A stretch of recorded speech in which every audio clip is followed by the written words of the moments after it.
very good evening to you. Thank you for joining us. Welcome to Sports Tonight. This is the time that will take you on a journey around the exciting, fast-paced world of sports. And tonight we'll be doing just that. We love to do it, and we are happy that you are there and ready for us to do it once again tonight. My name is Tony Ibitoye.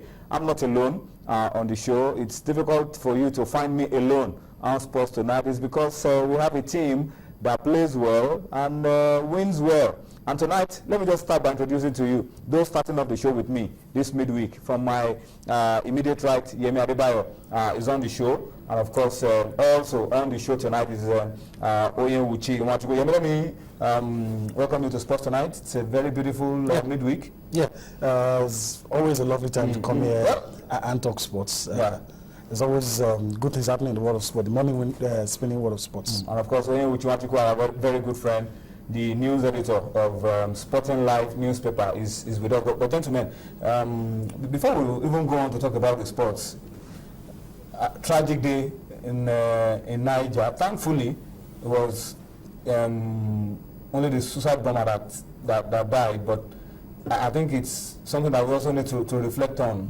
We need to be very conscious, because you don't know to what extent people can, plan evil. Yeah. Particularly tertiary institutions are now like the easy targets these days. Yeah, before we came on, we were talking about, the Bible said you have to watch and pray. These are perilous times. I think for people in that region, the reality is that they are faced with this terrorism, and everybody has to be alert. You have to look out for your brother. You have to look out for strange people. Just like in Israel, almost everybody is a soldier. So we must live up to expectation. We must realize that we are up against formidable forces, and everybody must be involved, not just the government. You can't sit here and always cast aspersion that the government is not doing enough. Every Nigerian should be vigilant. A lot of people look at us sometimes when we are on Sports Tonight. Sometimes when we tell them that things that happen sometimes kills our zeal to even want to come talk sports. They don't really understand what we're going through, because these are students, tertiary institutions, secondary schools, and you just don't want to imagine that those who can go to schools, what stops them from going to a football stadium, for example, a basketball court, or wherever there's, we've seen a lot of them go to viewing centers when football games are going on, and that completely beats my imagination, because why would you, go to places like that? As long as you have flesh and blood, all of these things will trouble you. It will worry you. And you talk about imagination. You can't just dare to imagine what, will go through the mind of someone that loads himself up with explosives and go to someone, not just to take other people's lives, to take his own life as well. And you can't imagine the depth of the heinous, in the heart of some people, the heinous crimes they're ready to perpetuate. And like Oye said, we have to be careful. Unfortunately, now we're in a situation where you have to be suspicious of everybody.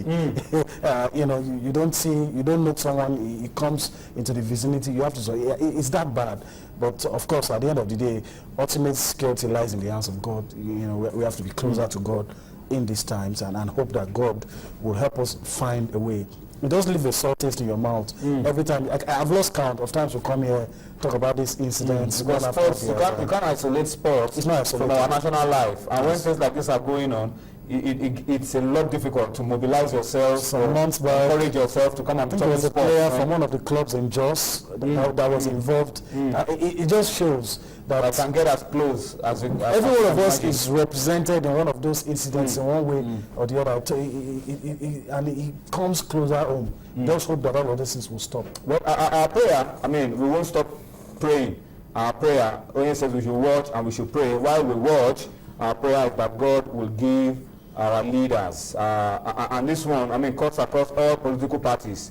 God will give our leaders the wisdom, the political will to put a stop to all of the nonsense that's going on around the country, particularly in the northeast, north central, everywhere where this is happening. We pray that God will help us put a stop to all of this going forward. But let's move away from all of that now and focus on the sports, and start by telling you that you are very key to all we'll be doing on the program tonight.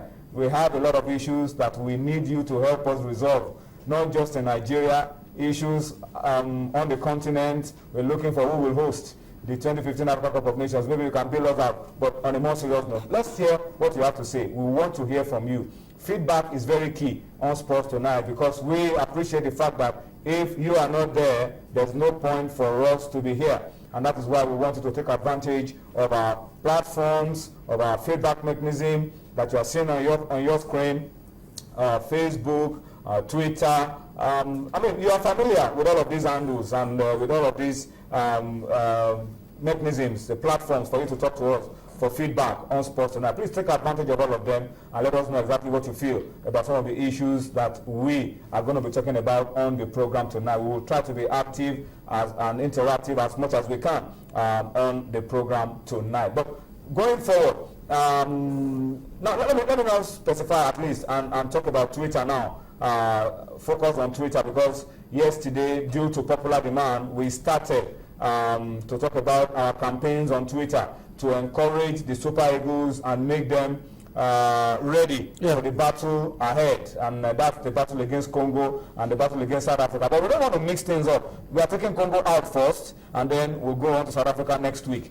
So Super Eagles, that's the hashtag. It's generic. Anytime the Eagles are playing, we expect that they will win. They'll soar over their opponents. But we are adding that specific one to it. Congo must fall because Congo is the next opponent that we must take out. And take them out, we will on Saturday with the result that we need. No matter what formidable force they may put out there, I believe if our boys will give 100%, we will take them out. So please, as you talk to us, particularly via Twitter, don't forget those hashtags, Super Eagles and Congo must fall. Let's make use of all those hashtags in talking about the Eagles tonight on the show. But guys, let us reflect on the bigger problem. I mean, I jokingly said that anybody that has anything, maybe you are in your community, you have 4 beautiful grass pitches, and you feel you can put them to use in hosting that Cup of Nations. Come out and bail us out. We are looking for on the African continent. Must be yeah, if you have some in your community, maybe you have 4 world-class stadiums, only like Imo, where you are from. We'll have to. We have one in Olu and one in Olu. But really, the issue is getting more interesting because a lot of countries, names have been mentioned, Nigeria, Angola, co-hosting arrangement between Equatorial Guinea and Gabon, like we saw in 2012. And then there's one that is taken over by surprise, Qatar. Qatar in or out? I don't know. A lot of reactions on Twitter about whether Qatar should be in or out, but it looks like CAF just want to have a lot of options. Maybe Qatar is the last option that they have if the other options do not work out. Well, really, I don't envy CAF. They are in between the devil and the deep blue sea. Well, the president says in 3 days. No, but they said 3 days. They said on Tuesday that when they take that decision, they will announce the host. It's not as simple as that.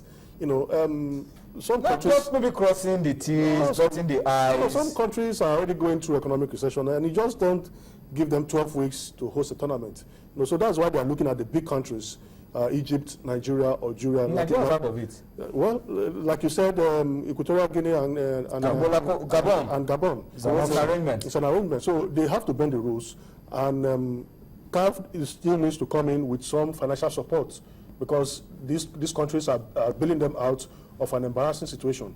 You know, it's nobody's fault really, but for me, if the Nations Cup must go on in January, then CAF also need to make some concession for the hosting country.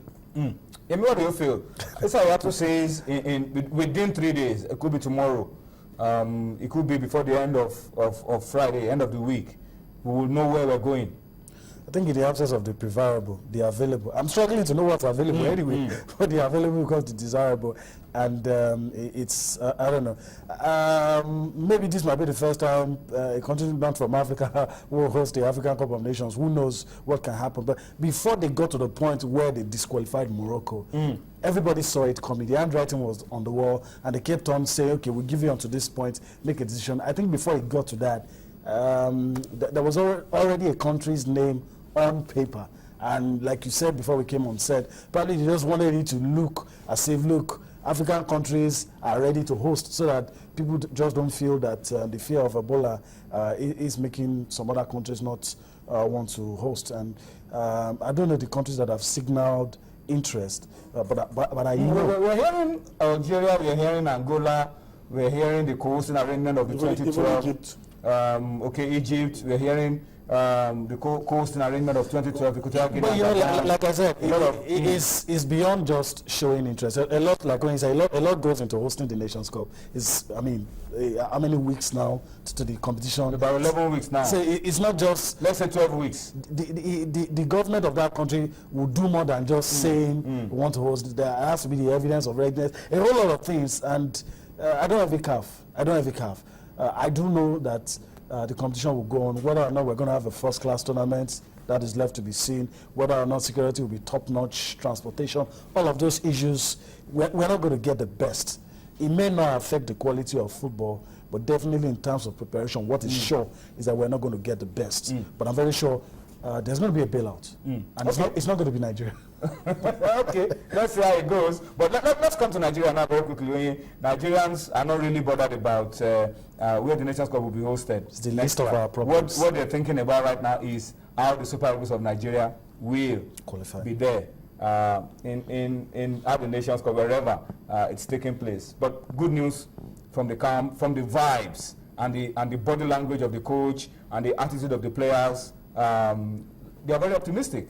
They are sure that they will go to Congo and get the result. Kayi says this time we're going to be playing like Africans. We're not going to be playing European style, don't touch me, don't kick me. We're going to be going there, dig in, and try to get the result.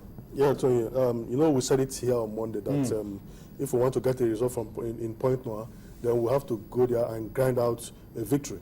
You know, if you are not ready to give 120%, then you should not be fielded against the Congolese. This is African football. You saw how the home lads played against Ghana. That's the way to go. We are Africans. A lot of strength, a lot of energy. And when you play against a typical African country that plays a robust football like the Congolese, you don't have any business feeding really livered players, because we are going to Point Noir where they have not lost for a long time. And the fans... But they lost to South Africa. Yes, before they lost to South Africa. And they lost to South Africa, then they can lose to Nigeria. And the fans there too are not like ours, that when the team is not playing well, they stop supporting. They support to the last. So we need players who are ready to fight from the beginning till the last blast of the whistle. So it is very heartwarming that Keshi has adopted the right mentality and has told the players that you need to play like African champions to get the 3 points. Digging. I'm not looking for finesse on that day. The game we played the last time, like I told you, the result was all that matters.